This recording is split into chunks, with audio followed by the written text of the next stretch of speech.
ദീപാവലി സ്പെഷ്യലായിട്ടുള്ള അടുത്ത ക്രാഫ്റ്റ് കണ്ടാലോ? കഴിഞ്ഞ ദിവസം പിസ്സ വാങ്ങിയപ്പോഴേ കിട്ടിയിട്ടുണ്ടായിരുന്ന പെട്ടിയായിരുന്നു കേട്ടോ ഇത്. നല്ല കാർഡ്ബോർഡ് ആയതുകൊണ്ട് കളയാനായിട്ട് തോന്നിയില്ല. അപ്പോൾ അതിലൊന്ന് ചെയ്ത് നോക്കിയാലോ? ആ കാർഡ്ബോർഡിൻ്റെ മുകളിലേക്ക് കാർബൺ പേപ്പർ വെച്ച് കൊടുത്തിട്ട് ഞാനൊരു പേപ്പറിൽ ലോട്ടസ് വരച്ചിട്ടുണ്ടായിരുന്നു. അത് അതിൻ്റെ മുകളിൽ വെച്ച് കൊടുത്തിട്ട് കോപ്പി ചെയ്തെടുക്കുന്നുണ്ട് കേട്ടോ.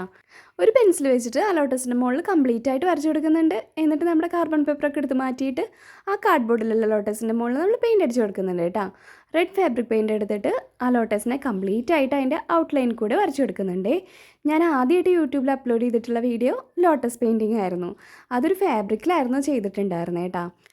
കാർഡ്ബോർഡിൽ ചെയ്യുന്നേക്കാളും നല്ല സുഖമായിട്ട് ചെയ്യാൻ പറ്റിയത് ഫാബ്രിക്കിലായിരുന്നു എന്നാണ് എനിക്ക് തോന്നണേ.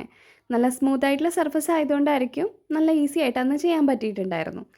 ഔട്ട്ലൈനൊക്കെ കൊടുത്തതിന് ശേഷം ഈ ലോട്ടസിൻ്റെ ഉൾഭാഗത്തായിട്ട് ഒരു ബേസ് പോലെ വൈറ്റ് ഫാബ്രിക് പെയിൻറ്റ് വെച്ചിട്ട് ഫുള്ളായിട്ടൊന്ന് അടിച്ചു കൊടുക്കുന്നുണ്ട്. ഞാനൊരു പിങ്ക് കളർ ഫാബ്രിക് പെയിൻ്റാണ് ഈ ലോട്ടസിന് അടിച്ചു കൊടുക്കാൻ പോണത്. അത് കാരണം പിങ്ക് കളറിന് ചേഞ്ച് ഒന്നും വരണ്ടെന്ന് വിചാരിച്ചിട്ടാണ് ആദ്യം തന്നെ ഉള്ളിലൊക്കെ ഈ വൈറ്റ് കളർ അടിച്ചു കൊടുത്തിട്ടുള്ളത്. അതിനുശേഷം കംപ്ലീറ്റ് ആയിട്ട് പിങ്ക് കളർ അടിച്ചു കൊടുക്കുന്നുണ്ട് കേട്ടോ. ആ പിങ്ക് കളർ അടിച്ചു കൊടുത്തപ്പോൾ നമ്മൾ ആദ്യം വരച്ച ഔട്ട്ലൈനൊക്കെ ചെറുതായിട്ട് മങ്ങിയ പോലെ തോന്നിയിട്ടുണ്ടായിരുന്നു.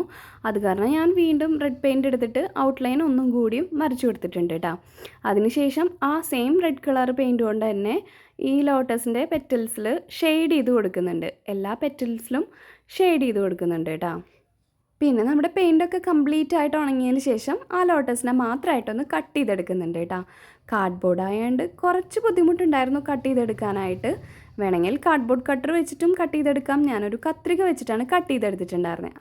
നല്ല മുറിച്ചുള്ള കത്രികയാണെങ്കിൽ പിന്നെയും വലിയ കുഴപ്പമില്ലാണ്ട് നമുക്ക് കട്ട് ചെയ്തെടുക്കാൻ പറ്റും കേട്ടോ. അങ്ങനെ നല്ല പെർഫെക്റ്റായിട്ട് കട്ട് ചെയ്തെടുത്തതിന് ശേഷം നമ്മൾ അതിൻ്റെ മുകളിൽ ചെറുതായിട്ടൊന്ന് ഔട്ട്ലൈൻ കൊടുക്കുന്നുണ്ട് കേട്ടോ. ഗോൾഡൻ കളറിലുള്ള 3D പേസ്റ്റ് വെച്ചിട്ടാണ് ഞാൻ ഔട്ട്ലൈൻ ചെയ്ത് കൊടുക്കുന്നത്. ഇതേപോലെ തന്നെയുള്ള 3 ലോട്ടസ് ഞാൻ ഉണ്ടാക്കി വെച്ചിട്ടുണ്ട് കേട്ടോ. പിന്നെ നമ്മളൊരു കുഞ്ഞെ കാർഡ്ബോർഡിൻ്റെ പീസ് എടുത്തിട്ട് ഒരു സെമി സർക്കിൾ വരച്ചിട്ട് അതൊന്ന് കട്ട് ചെയ്തെടുക്കുന്നുണ്ട്. അങ്ങനെ ഒരു 3 എണ്ണം കട്ട് ചെയ്ത് വെച്ചിട്ടുണ്ട്. അതിൻ്റെ മുകളിൽ നമ്മൾ ലോട്ടസിൻ്റെ സെയിം കളറിൽ പിങ്ക് പെയിൻറ്റ് അടിച്ചു കൊടുക്കുന്നുണ്ട് കേട്ടോ. ഇതിൽ വൈറ്റ് കളർ അടിച്ചു കൊടുത്തിട്ടൊന്നല്ല, സിമ്പിളായിട്ട് നമ്മൾ പിങ്ക് പെയിൻറ്റ് മാത്രം അടിച്ചു കൊടുത്തിട്ടുണ്ട്. പിന്നെ അതിൻ്റെ സൈഡിലായിട്ട് ഗോൾഡൻ കളറിലുള്ള ലേസ് വെച്ചിട്ട് ഗ്ലൂ ഗൺ കൊണ്ട് ഒന്ന് ഒട്ടിച്ചു കൊടുക്കുന്നുണ്ട് കേട്ടോ. പിന്നെ നമ്മുടെ ലോട്ടസ് എടുത്തിട്ട് ആ ലോട്ടസിൻ്റെ സെൻറ്ററിലായിട്ട് ഇപ്പം ഉണ്ടാക്കി വെച്ചിരിക്കുന്ന ആ സെമി സർക്കിൾ ഒന്ന് ഒട്ടിച്ചു കൊടുക്കുന്നുണ്ട്. പിന്നെ ഡബിൾ ടേപ്പ് സ്റ്റിക്കർ എടുത്തിട്ട് ലോട്ടസിൻ്റെ പുറകിലായിട്ട് വെച്ചിട്ട് നമ്മളത് വോളിൽ സ്റ്റിക്ക് ചെയ്ത് കൊടുക്കുന്നുണ്ട്. ഈ 3 ലോട്ടസും വോളിൽ വെച്ചപ്പോൾ തന്നെ നല്ല ഭംഗിയുണ്ടായിരുന്നു. പിന്നെ കുറച്ചും കൂടി ഭംഗി ആയിക്കോട്ടെ എന്ന് വിചാരിച്ചിട്ട് നമ്മുടെ LED ബാറ്ററി ക്യാൻഡിൽസ് ഉണ്ടല്ലോ, അതും കൂടി വെച്ച് കൊടുക്കുന്നുണ്ട്. ദീപാവലി സ്പെഷ്യലായിട്ട് ഇതിന് മുന്നേ ഇട്ടിട്ടുണ്ടായിരുന്ന വീഡിയോസിലും ഞാൻ ഈ സെയിം ലൈറ്റ് തന്നെയാണ് വെച്ച് കൊടുത്തിട്ടുണ്ടായിരുന്നത്. ഇരുട്ടത്ത് ഈ ലൈറ്റ് കത്തിച്ച് വയ്ക്കുമ്പോഴേ കാണാനായിട്ടൊരു പ്രത്യേക ഭംഗിയുണ്ട് കേട്ടോ.